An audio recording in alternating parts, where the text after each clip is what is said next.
উপস্থিতি। এরপরে আমাদের যারা মা রয়েছেন তাদের কিছু গুরুত্বপূর্ণ দায়িত্ব রয়েছে। এই দায়িত্ব এর বিষয়ে প্রথম কথা হলো যে আমাদের মাদের এবং আমাদের বাবাদের প্রথম দায়িত্ব হবে যে আমাদের নিয়তকে পরিষ্কার করতে হবে। আমাদের একজন সন্তান পৃথিবীতে আসবে, আমাদের নিয়ত কেমন হবে, আমরা তাকে কিভাবে গড়ে তুলবো, কি বানাবো, তাকে আলেম বানাবো না অন্য কিছু বানাবো, এ বিষয়ের উপরে আমরা পূর্বে বক্তব্য রেখেছি যে ইসলাম আপনাকে জেনারেল বিষয়ে শিক্ষিত হতে না করেনি বা ও বিষয়ে শিক্ষা অর্জন করা যাবে না, এটা পুরোভাবে না করেনি। ইসলাম বলছে তোরা বলে মুসলিম, প্রত্যেক মুসলিমের উপরে ইসলামের জ্ঞান অর্জন করা ফরজ। প্রত্যেক নারী পুরুষ যতটুকু জ্ঞান অর্জন করলে সে তার নিজের জীবনকে পরিচালিত করতে পারবে ততটুকু জ্ঞান অবশ্যই তাকে অর্জন করতে হবে। এরপরে আপনার ছেলে সে ডাক্তার হতে পারে, ইঞ্জিনিয়ার হতে পারে বা অন্য কিছু হতে পারে, এতে কোনো সমস্যা নেই। কিন্তু মূল যে বিষয় যার মাধ্যমে আপনার আকীদাকে বিশুদ্ধ করবেন, ইসলামকে ঠিক রাখবেন, সেটা হলো দ্বীনি শিক্ষা। এটা অবশ্যই আপনাকে অর্জন করতেই হবে। তো এই বিষয়টি অবশ্যই একজন পিতামাতাকে খেয়াল করতে হবে যে আমার সন্তান পৃথিবীতে আসার পর আমরা কিভাবে তাকে তৈরি করব।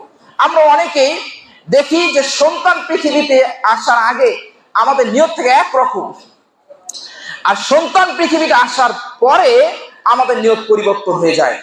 এটা একজন মুসলিম বাবা মার বৈশিষ্ট্য নয় যে আপনি নিয়ত করেছেন মাদ্রাসায় পড়াবেন বা কোরআন এবং সহি আকীদার আপনি সহি জ্ঞান আপনাকে শিক্ষা দিবেন, কিন্তু জন্মগ্রহণ করার পরে আপনার নিয়তকে পরিবর্তন করলেন। আপনি মনে করছেন যে আমি আল্লাহকে ফাঁকি দিচ্ছি। আল্লাহ তাআলা যেন বলছেন যে মুনাফিকরা মনে করে যে তারা আল্লাহকে ফাঁকি দিচ্ছে, কিন্তু অথচ নিজেরাই ফাঁকিতে পড়ছে। কারণ তোমার মতো ব্যক্তি যে তোমার সন্তানকে মাদ্রাসায় না পড়ায় অথবা ইসলামের জ্ঞান শিক্ষা না দেয়, তুমি শুধু নও, পৃথিবীর সকল ব্যক্তি যদি আল্লাহর বিরোধিতা করে আল্লাহর কোনো যায় আসে না, আল্লাহর কিছুই করতে পারবে না, বরং তুমি নিজে ক্ষতিগ্রস্ত হবে। এটাই বাস্তবতা বলছে এই কোরআন সুন্নাহর বক্তব্য। অতএব নিয়তকে পরিষ্কার করতে হবে। আল্লাহ রাসূল সাল্লাল্লাহু আলাইহি ওয়াসাল্লাম বলেছেন ইন্নামাল আমালু বিন্নিয়াত, প্রত্যেক কাজ নিয়তের উপর নির্ভরশীল। নিয়তকে পরিষ্কার করতে হবে যে আমার সন্তান পৃথিবীতে আসলে আমি আমার সন্তানকে অবশ্যই সর্বপ্রথম কোরআন শিক্ষা দিব, হাদিসের শিক্ষা দিব, যাতে করে সে ছোট থেকেই কোরআন এবং সুন্নাহর উপরে গড়ে উঠতে পারে এবং সে একজন দায়ী হতে পারে, সে একজন আলেম হতে পারে। এরকম নিয়ত নিয়ে আমাদের জীবন যাপন করতে হবে, জীবন অতিবাহিত করতে হবে। সম্মানিত উপস্থিতি, এরপরে একজন বাবা মার উচিত হবে আল্লাহর সর্বদা জিকির আজগার করা। এ বিষয়ে কোরআনে এবং হাদিসে অসংখ্য বক্তব্য রয়েছে। মহান আল্লাহ তাআলা বলেছেন আল্লাযীনা আমানু যিকুরুল্লাহা যিকরান কাসীরা, তোমরা আল্লাহর বেশি বেশি জিকির করো। তো আমাদের উচিত হবে আল্লাহ তাআলার কে বেশি বেশি স্মরণ করা। তারপরে গুরুত্বপূর্ণ পয়েন্ট হলো একজন মাকে অবশ্যই আপনার লেখাপড়া করতে হবে এই সময়তে। বিশেষ করে আপনি যদি আপনার পশ্চিমা বিশ্বের দিকে যে লক্ষ্য করেন, ইউরোপে যারা বসবাস করে ইহুদি খ্রিস্টান, তাদের দিকে যে লক্ষ্য করেন, আমেরিকার একটি রিপোর্টে বলা হয়েছে একটি পত্রিকার যে খ্রিস্টান আপনার মায়েরা তারা সন্তান জন্মের পূর্বে তারা বিভিন্ন বিষয়ের উপর লেখাপড়া করে যে সন্তানকে কিভাবে গড়ে তুলতে হবে। আর যদি আমি ইহুদিদের কথা বলি, বিশেষ করে ইহুদিরা সন্তানকে যত্ন করার বিষয়ে, সন্তানকে লালন পালন করার বিষয়ে খুব নিয়মের ভিতরে যায়। পৃথিবীতে অন্য কোন জাতি এত নিয়ম পালন করে বলে আমার জানা নেই। একজন মায়ে সে গর্ভবতী হওয়ার পর থেকে তাকে বিভিন্ন ভাবে তাকে আপনার বিভিন্ন পরিকল্পনার ভিতরে রাখা হয়। তার জন্য special doctor, special nurse, special খাদ্য, এছাড়াও আরো যাবতীয় তার যা যা প্রয়োজন সব কিছু তাকে দেওয়া হয়, যাতে করে আপনার একজন সন্তান ভালোভাবে গড়ে উঠতে পারে, ইহুদি ধর্মের উপরে খুব ভালোভাবে গড়ে উঠতে পারে, যাতে করে সে বুদ্ধিমান হয়। সে কত বছর অতিক্রম করলে সে নিজের কাপড়, নিজের খাবার সে নিজে খাবে, এবং কত বছর অতিক্রম করলে সে স্কুলে লেখাপড়া করবে, স্কুলে তাদের শিক্ষা পদ্ধতি কেমন হবে, কোন আপনার কোন শ্রেণী থেকে কোন শ্রেণী পর্যন্ত কি বিষয়ে লেখাপড়া করবে, এবং তাদেরকে আপনারা দেখতে পাবেন যে তাদের সন্তানরা জন্মগ্রহণ করার পরে তাদের সামনে মোবাইল রাখা হয় না। এ বিষয়ে বিস্তারিত আলোচনা সামনে করার চেষ্টা করবো ইনশাআল্লাহ। তাদের সামনে তাদেরকে তারা একটু বড় হলে তাদের নিয়ে যাওয়া হয় পাহাড়ে, তাদের নিয়ে যাওয়া হচ্ছে আপনার জাদুঘরে, তাদের নিয়ে যাওয়া হচ্ছে দর্শনীয় কোনো স্থানে, যাতে করে আপনার এই বাচ্চারা ছোটবেলা থেকে মোবাইলের প্রতি আসক্ত না হয়ে তারা এই আপনার দুনিয়ার যেগুলো দর্শনীয় স্থান রয়েছে, যেগুলোর মাধ্যমে জ্ঞান অর্জন করা যাবে, সে সমস্ত বিষয় দেখে যেন তারা বড় হতে পারে। সম্মানিত উপস্থিতি, তো একজন মুসলিম মাকে অবশ্যই গবেষণা করতে হবে, যে সাহাবীদের জীবনী পড়তে হবে, নবী করিম সাল্লাল্লাহু আলাইহি ওয়াসাল্লামের জীবনী পড়তে হবে, তাবেঈনদের জীবনী পড়তে হবে, ইমামদের জীবনী পড়তে হবে। বিভিন্ন খেলাফতের সময়ে উমাইয়া আব্বাসী, ওসমানী খেলাফত সহ যত সুলতান অতিক্রম করে মুসলিমদের, তাদের আপনার সুলতানদের আপনার স্ত্রীদের জীবনী পড়তে হবে। তারা কিভাবে তাদের সন্তানদেরকে গড়ে তুলেছে, তাদের সন্তানদেরকে লালন পালন করেছে। একজন মুসলিম মা এবং পিতা মাতাকে এ সমস্ত জীবনী পড়ে এখান থেকে শিক্ষা নিয়ে তাদের সন্তানদেরকে এভাবে গড়ে তুলতে হবে। সম্মানিত উপস্থিতি, এরপরে আমরা যে বিষয় নিয়ে কথা বলবো তা হলো যে একজন মুসলিম মাকে অবশ্যই ভালো কাজ করতে হবে। আপনারা জানেন যে একজন মায়ের প্রভাব সন্তানের উপরে পড়ে, অতএব একজন মা যদি সে ভালো কাজ করে অবশ্যই এর প্রভাব সন্তানের উপরে পড়বে। সম্মানিত উপস্থিতি, তারপরে আরেকটি গুরুত্বপূর্ণ পয়েন্ট হলো যে একজন মাকে অবশ্যই অহংকার থেকে দূরে থাকতে হবে। যদি অহংকার থেকে দূরে যদি না থাকে তাহলে এর প্রভাব সন্তানের উপরে পড়বে।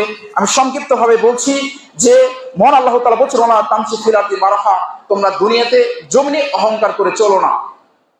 আল্লাহ তাআলা মানুষকে অহংকার করতে নিষেধ করেছেন, কারণ অহংকার এটা প্রকৃত মুসলিম বা মুমিনের বৈশিষ্ট্য নয়। অতএব একজন নারী এবং পুরুষ উভয়কে অহংকার থেকে বিরত থাকতে হবে।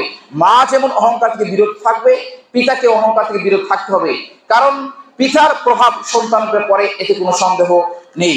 এরপরে মাকে গীবত চর্চা থেকে বিরত থাকতে হবে। আপনারা গীবত সম্পর্কে অনেক বক্তব্য শুনেছেন, কারণ গীবত যদি মা করে এখান থেকে সন্তান শিখবে, সন্তান গীবত করা শিখবে।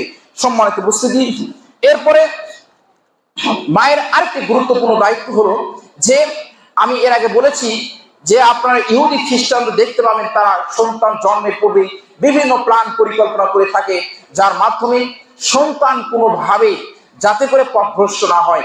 তো একজন মুসলিম মায়ের উচিত হবে যে সমস্ত কারণে সন্তান পথভ্রষ্ট হতে পারে এ সমস্ত বিষয় থেকে অবশ্যই দূরে থাকা। যেমন একটি হলো যে সন্তান জন্মগ্রহণ করার পূর্বে তাকে অবশ্যই মোবাইল ফোন বেশি বেশি ইউজ করা থেকে বিরত থাকতে হবে। মোবাইল ফোন ইউজ যদি করে সেটা খুবই যেন আপনার হালকা সময় হয়ে থাকে, এবং যদি সে ব্যবহার করে এই ক্ষেত্রে যেন অবশ্যই কোরআন তেলাওয়াত এবং ইসলামিক যে স্কলার রয়েছেন তাদের বক্তব্য যেন শ্রবণ করে। কোনোভাবে গান বাজনা এবং আজকে যেগুলো আপনার চ্যানেল রয়েছে, যে সমস্ত চ্যানেলে মুসলিম বিরোধী এবং সিনেমা হয়ে থাকে, ছবি দেখানো হয়, এই সমস্ত চ্যানেলকে অবশ্যই বর্জন করতে হবে। আমি এর আগে একটি বক্তব্যে বলেছিলাম যে সন্তান মায়ের পেটে কয়েক মাস অতিক্রম করার পরে বর্তমান ডাক্তার বলছেন যে যদি সন্তান মায়ের পেটে কয়েক মাস অতিক্রম করে তারপরে সে পৃথিবীর আওয়াজ শুনতে পায়। অতএব একটি সন্তান যদি সে পৃথিবীতে আসার আগেই যদি সে গান বাজনা শুনে অভ্যস্ত হয়, ইসলাম বিরোধী কথাবার্তা শুনে অভ্যস্ত হয়, তাহলে পৃথিবীতে আসলে সে ভালো কিছু করবে এটা আমার মনে হয় না। অতএব একজন মুসলিম মাকে অবশ্যই এই বিষয়টি খুব গুরুত্বের সহিত নিতে হবে। আল্লাহ তাআলা তৌফিক দান করুন। সম্মানিত উপস্থিতি, এরপরে সন্তান পৃথিবীতে জন্মগ্রহণ করার আগে বাবার বিশেষ একটি বৈশিষ্ট্য রয়েছে। তার একটি হলো যে তাকে হালাল উপার্জন করতে হবে, কারণ হালাল আপনি যে সম্পদ উপার্জন করছেন এটা আপনি যেমন ভোগ করছেন, আপনার স্ত্রীও এই টাকা বা এই আপনি যে উপার্জন হচ্ছে এখান থেকে আপনার স্ত্রী খাচ্ছে, আপনি যে বাজার করে নিয়ে আসছেন সেটা রান্না করা হচ্ছে, সেটা আপনার স্ত্রী এবং আপনি উভয় ভোগ করছেন। সুতরাং আপনাকে অবশ্যই খেয়াল করতে হবে আমার সম্পদ যেন হালাল হয়, কারণ আপনার সন্তান যদি হারাম টাকা এই খাবার যদি খেয়ে যদি বড় হয় তাহলে অবশ্যই সেই সন্তান, আমার জানা মতে আমি যতটুকু দেখেছি বাস্তবতা, এরকম সন্তান খুব কম ভালো হয়ে থাকে। এরকম সন্তান পৃথিবীতে এসে তার ভালো কিছু করে বলে আমার জানা নেই। অতএব আজকে আমরা যারা বিভিন্ন দায়িত্বে রয়েছি এই দায়িত্বগুলোতে সুদ ঘুষ দুর্নীতি মুক্ত জীবনযাপন করতে হবে। আজকে আমরা অনেকেই সুদের উপরে ব্যাপক হারে টাকা দিচ্ছি, এগুলো বর্জন করতে হবে। আজকে বাংলাদেশের প্রত্যেকটা সেক্টরে আপনার দুর্নীতি চলছে। এই দুর্নীতি অবশ্যই এটা বন্ধ করতে হবে। যদি আপনি দুর্নীতি বন্ধ না করেন তাহলে অবশ্যই আপনি হারাম খাচ্ছেন, এতে কোনো সন্দেহ নেই। আপনি হারাম টাকা উপার্জন করছেন, এতে কোনো সন্দেহ নেই। আপনি বিভিন্ন ভাবে কলা কৌশলে বলছেন যে আমি ঘুষ খাচ্ছি না, শরীয়ত যেটাকে ঘুষ বলছে এটা ঘুষ বলেই গণ্য হবে। আপনি শরীয়তের সংজ্ঞা, ঘুষের সংজ্ঞাকে পরিবর্তন করতে পারবেন না। অতএব যারা আজকে সমাজে দায়িত্বশীল রয়েছেন তাদেরকে বিষয়টি অবশ্যই খেয়াল রাখতে হবে।